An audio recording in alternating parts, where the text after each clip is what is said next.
자, 여야가 힘을 합쳐서 이 문제를 해결해야 한다라고 말씀을 해주셨는데 이재명 대통령도 목소리를 높였습니다. 어제 저녁 SNS를 통해 국민의 신뢰를 잃은 기관은 독립기관은 존재 의미가 없다라고 이제 선관위를 비판했고요. 합동수사본부 그리고 조속한 국정조사를 요청했습니다.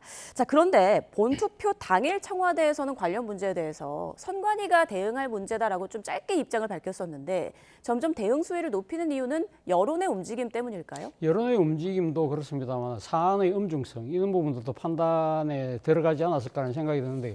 사실 그러니까 선거와 개표가 진행된 상황에서 아마 행정부를 통할하고 있는 대통령과 청와대가 입장을 내기는 조금 조금 저했을 가능성이 저는 상당히 높다고 봅니다. 아무래도 중앙선관위는 대통령의 그러니까 지금 권력과는 독립돼 있는 헌법상 독립기구이기 때문에 선관위의 그 여러 가지 그러니까 관리 부실의 문제나 진상이 이제 드러나기 전에 그 섣불리 개입했을 경우에는 오히려 권력이 상당히 여기에 어떤 식의 뭐 여러 가지 작용설이라든지 그런 것들 의혹을 부추길 수 있다는 그런 판단 때문에 아마 상당히 입장을 자제했던 것이 아닐까라는 생각이 듭니다만 점점 드러나고 있는 상황을 본다고 한다면 이것은 아무리 독립된 그러니까 이 기관이라고 하더라도 이건 방관하고 자시할 수 없는 그런 문제잖아요. 그렇다고 한다면 그리고 또 대통령께서도 이야기를 했지만 이 지금 이 투표 절차상의 뭐 하자는 진짜 국민 주권의 근간을 훼손할 수 있는 엄중한 사안이기 때문에 이런 문제들에 대해서는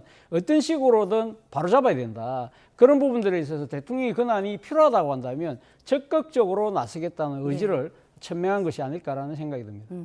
선관위의 변화가 필요하다는 건 여야 모두 공감하는 분위기입니다. 여야가 각각 국정조사 요구서를 제출한다고 하는데 그런데 재선거의 필요성을 놓고는 다른 목소리가 나오고 있습니다. 일단 국민의힘 장동혁 대표.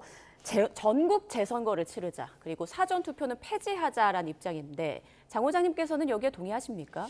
글쎄요, 뭐 그것은 이제 법적으로 따져봐야 될 문제는 있겠지만 그럼에도 불구하고 지금 국민의힘 장동혁 대표는 우물에 독약이 1mm가 들어가 있어도 물이 전체가 오염되는 것 아니겠습니까? 지금 용지 부족이 50곳 정도로 지금 늘어나고 있습니다. 애초에는 서울 14곳, 특히 송파 지역을 중심으로 했다고 했는데 지금은 전국적으로 서울에 33, 부산에 3, 인천에 6, 대구가 4, 울산이 2, 경남이 2곳 이렇게 50여 곳 그리고 22곳에서 투표 중단이 일어난 사태가 있기 때문에 이것은 전국적인 문제가 있다.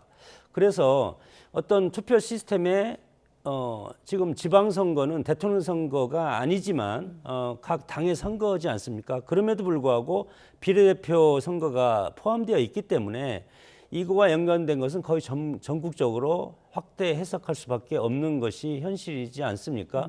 만약에 한 명이라도 이거에 대해서 투표를 못했거나 그리고 투표가 잘못됐거나 그러면 이것은 오염된 투표라고 할 수밖에 없다는 그런 인식이 장동혁 대표의 인식 속에 깔려 있고 그렇기 때문에 장동혁 대표 입장에서는 이번 6.3 지방선거 전체를 다 재선거해야 된다. 그런 어떤 강한 지금 주장을 하고 있는 겁니다. 예.